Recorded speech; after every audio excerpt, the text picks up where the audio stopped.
And then we're going to switch this back to this. That is fine. And it should be okay. I'm going to let that be. Yeah, and I want to go there.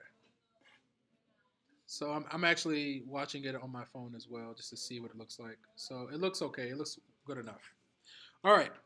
So this is going to be college algebra. We're just going to start from the beginning. The stuff in the chapter 1 that if I recognize something that we've already discussed, I'm going to kind of breeze over it a little bit.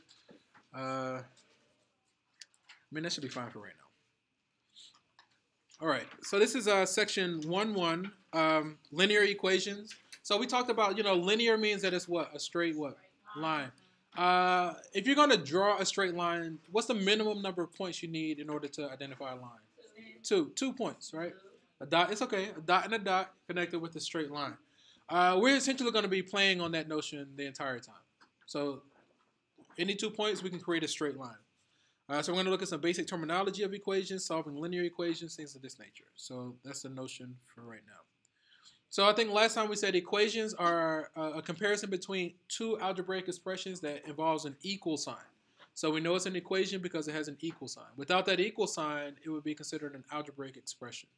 Is that okay? Is that fair? Okay. Solutions or roots are numbers that's going to make the equation true. For instance, if we look at that first equation, what's going to be the solution there? What number can you plug in to make it true? It's 7, right? 7 plus 2 is 9. That's okay. So on and so on. So we're going to explore different techniques.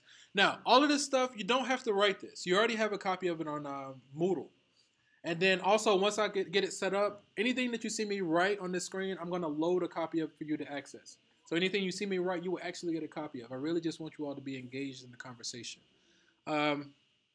So yeah, you already have a copy of this on Moodle, and anything you see me write, you'll get a copy of. So I really just want you to write either whatever you feel like you need to write, or whatever you see me write, and or whatever you see me write, okay? But this whole paragraph thing, you already have a copy of it. I'm going to turn this down because I am getting some feedback. So at least I know it works. Okay, so let's keep going. We talked about this, addition and multiplicative properties of equality. What are can somebody... And C in this case is what? What kind of number? A real number. So with the additive property of equality, we can add the same real number to either side of the equal sign, the symbol, the equal sign. So what we do on the left side of the equal sign, a lot like in life, we want balance. We do on the right. So, you're going to start to see how math relates to life with me.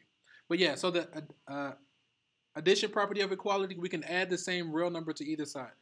Now, the multiplicative property was essentially the same thing, but what was the catch? We can't do what? We can't multiply by 0. It doesn't hold for 0. But any other non-zero real number, we can multiply to either side of the equal sign and preserve equality. Is that fair? Go ahead. So, for instance, like this is saying let A, B, and C be any real numbers, right? But don't let C be 0. So, if we have two expressions on either side of the equal sign, if they're equal, we can multiply any number other than 0 and preserve the equality. So like if we had, I don't know, for instance, is 7 equal to 5, yes or no? No. But if you multiply both sides by 0, you see how it flattens everything to 0? So it doesn't hold for 0. What's another example? But if you had, you'll start to see it, where the 0 is kind of negating the procedure. That's about the best way I can explain it. What is this? Yes, it's me. I need that to go away. That's here. Okay, let's keep going. We'll see it in action, though. But this property doesn't hold when we multiply zeros to both sides. We can add 0 to both sides and preserve equality, but it doesn't hold for multiplication. So the linear equation is, in one variable is going to be an equation that can be written in this form, where A, B, and C are A and B are real numbers. A is not 0. Anybody know another way that you may have seen this? If this is a linear equation, y equals mx plus b. Anybody know what that form is called? Slope-intercept form. We call it slope-intercept because it gives us the... We call it slope-intercept because it gives us the slope and the y-intercept, right? A lot of times with those three formulas, the solutions are in the name. We have the slope-intercept. It tells us the slope and the intercept, the y-intercept. Anybody know the other two that kind of go with it when we're talking about lines? So I just want to kind of go ahead and mention them now. Let's do this. I want to bookmark this. This bookmark. I would like to copy this. I'm going to do orange because yellow is kind of hard to show up sometimes. But I like yellow. But yeah, it doesn't show up very well. So we're going to use orange. So whenever we're dealing with lines, and I'm actually going to do the following. I want a text box. That's fine. Space, go away, come back. Go away, come back. Paper. I want, I'll do line paper for right now. So whenever we're dealing with lines, I have these three equations ready to go. So let's see, we have lines, right? Now we already said the slope-intercept, right? Slope-intercept form, right? And that's the y equals mx plus b, right? What's the m in this case? Rise. Okay, slope is rise over run. This is our slope. And what's the b?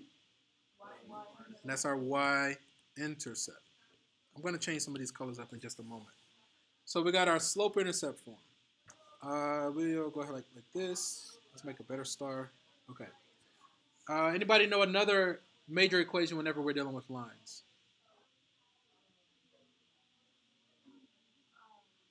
If I did this, can you name that equation? What if I did this? Can anybody finish it?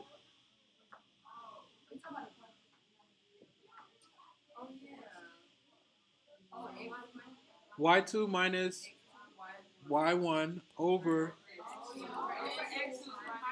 What is this? What is this telling us? Not distance. It's telling us the. Okay, it is a distance concept. It's a distance between what? What are you gonna say? That's okay.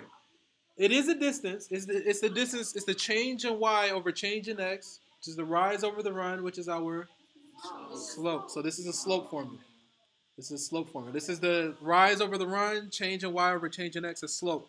I'll go ahead and name the last one. The last one is going to be point slope. Point slope. Anybody know how to transform the slope equation into the point slope? Anybody know that correlation?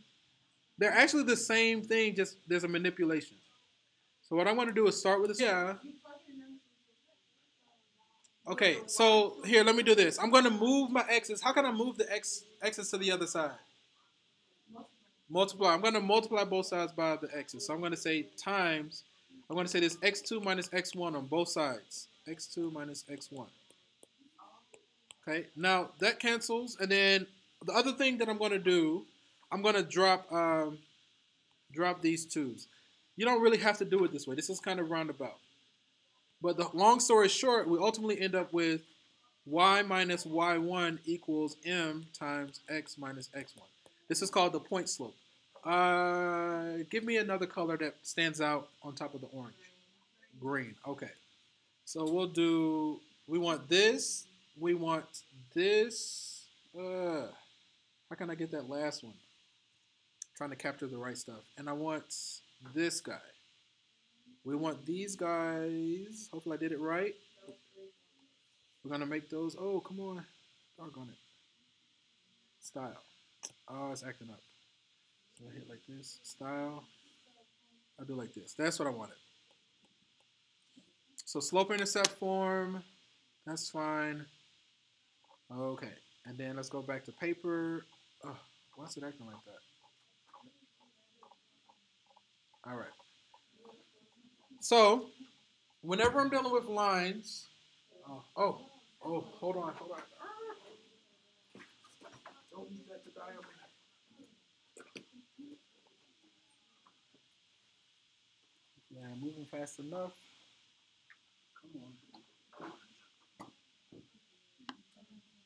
All right, so I'm just mentioning these. Like these are we're gonna continue to pop. These are gonna continue to pop up, and we're gonna continue to use these. But whenever I'm working with lines, I have these three equations ready to go. We got the slope-intercept form, and then give me one other color. Maybe something other than purple. I think I'll do pink. I just need something because the only reason I'm not using purple because I've already used it. I need this equation. I need this one, and then there's one more. I'm trying to get this guy, this one. All right, I think I got it proper. I'm gonna hit style, and I want those to be this bright pink. Okay, and I'll go ahead and make this one like that too. So whenever I'm doing lines, I have those three equations ready to go. I have my slope-intercept form, I have my slope formula, and my point-slope form. When do we use the point-slope formula? When we're given... We use the point-slope formula. We use the point-slope formula when we're given the... It's in the name. The point and the slope. If we're given a point and a slope, we use the point-slope formula. Typically, the way these go, we will start with the point-slope formula, use the slope formula, and then finish in the slope-intercept. The order usually goes like this. We'll go in this color. It usually goes like this. We'll do this one first, this one second, and then we'll finish here. That's usually how it goes. Now, you don't have to go in that order. It depends on what you're given. That determines where you start. Go ahead. You use that formula whenever you're given a point and a slope. Say we're trying to find the equation of a line, but we're given 1 point and we're given a slope. Remember, we need 2 points to identify a line. Sometimes we're only given 1 point and a slope, so we got to start a little bit different. You can actually start with the slope-intercept form with that same information. We're going to explore some of the different ways to start. So again, the thing with this course, the concepts aren't difficult. It can be information overload. And the only way you can kind of dispel that anxiety, you have to expose yourself as much as possible. You have to get in as many reps as possible. You're not going to get it with like 1 or 2 tries, and it just takes time. So the reason I don't mind doing open notes for you all is because we're on a quarter system. So we're trying to jam even more information in a small amount of time. You see what I'm saying? So the only way that anxiety goes out, you got to get your practice in. You got to get reps in. That's where the confidence comes. If you're not confident, that means you have not been practicing. That's all that it means. But you know, you just have to get those reps in. Go ahead. Other questions, comments? Okay. But again, right now I'm just mentioning this stuff. So I'm just exposing you to it. Let's work some examples and I think it's going to become clear. Okay? So this is just an intro. Let's work some examples and then it'll start to answer a lot of these questions. So again, the first one that we were given was linear. This one is like the slope-intercept, y equals mx plus b. Let's just keep going. But again, what I usually have those 3 pinks ready to go in my mind or somewhere off to the side. I'm going to let that sit there for a moment. So let's see. A linear equation is also called a first-degree equation. What do we mean by first degree? 1 in the exponent, right? When we look at the 3x, what's your favorite color? Okay, whenever you say yellow, I'm going to have to use orange because yellow doesn't show that well. It's like, I'll do that one next time. So I heard orange though. Now, so if we look at this 3x, right? What's the exponent on this x? There's an implied 1. Nothing's written, so there's an implied 1. Anybody know how to rewrite this square root as an exponent? 2 to the power of what?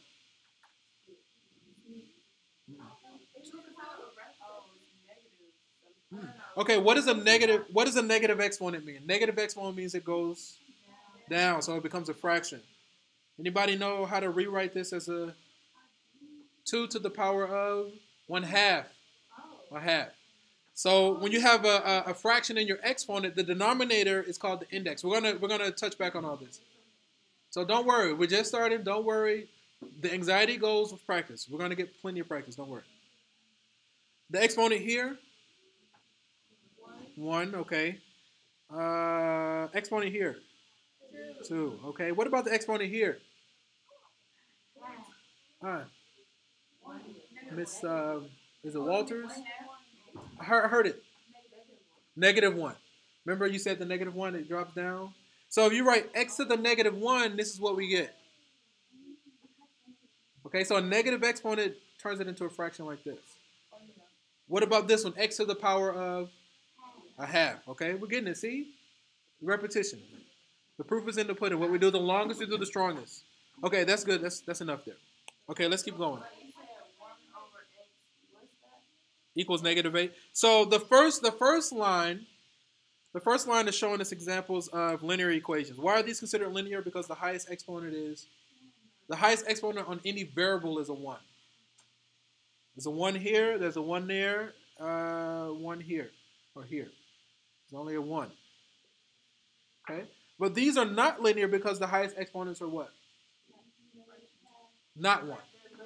Well, they're not 1. These are non-linear because the highest exponent is not 1. What's the exponent here? A half. What's the exponent here? -1. What's the exponent here? See that? That's why these are not linear. What should be the shape of the graphs on the top line? They should all be what? Straight lines. Anybody know this one? What kind of curve? Parabola.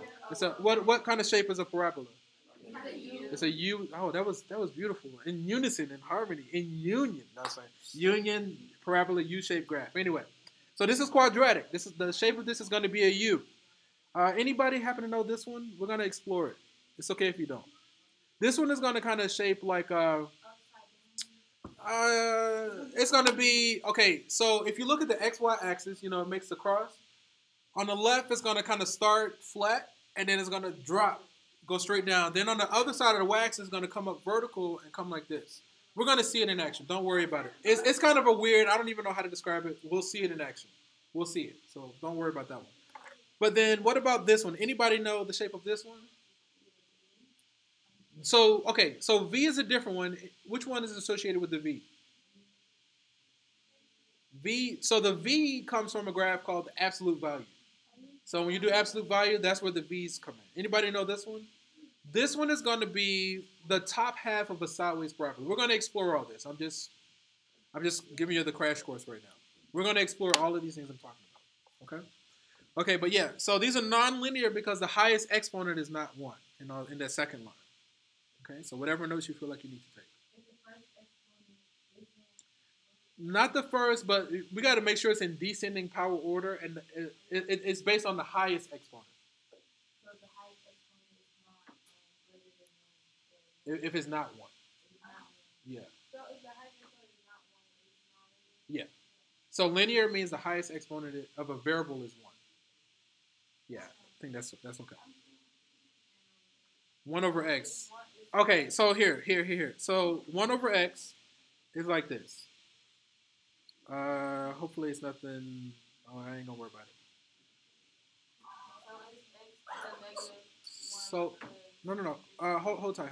So 1 over x looks like this. All right. So if I go to y equals, if I just say 1 divided by x, and I'm gonna hit zoom standard for it goes in 10 in all direction. That kind of graph. Is that helping at all? It's.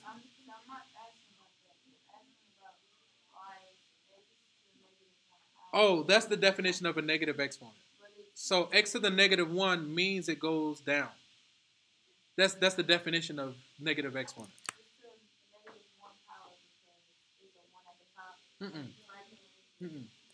So by definition, x to the -1 means 1 over x.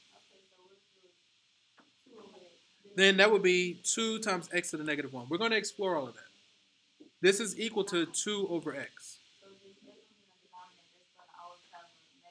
No, you can't do that here. You can't say always in this case. Because if I had 1 over x squared, what does that become? That's the same as x to the -2. You see what I'm saying? The negative exponent means it goes down. That's the definition of a negative exponent.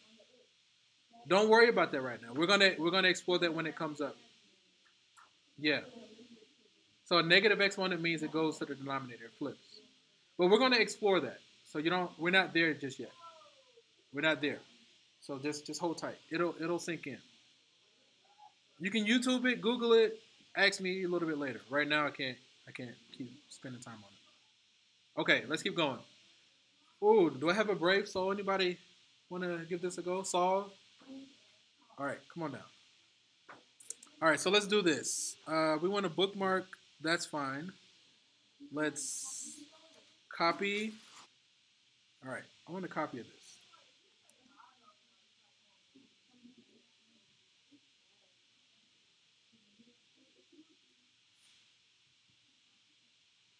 I'll leave it like this. And I'm going to drop that right here. Would you like to work on the board or in the tablet? Let's come on the tablet so that people at home can see what we're doing. Because if you work on the board, they're not going to be able to see. So the original is there. You can just use this. You can choose your color here, any color you like. And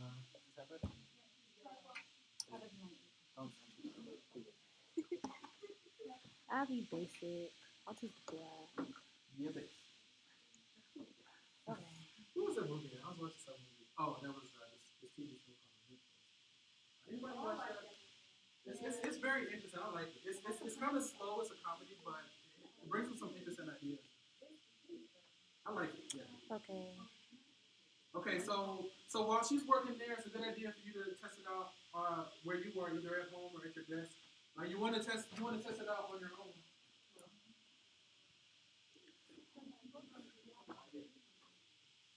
Okay. Hang on a minute. You can keep writing. I want to stop this string. Can I pause it? I don't want to stop it. I just want to pause it. Okay. 7.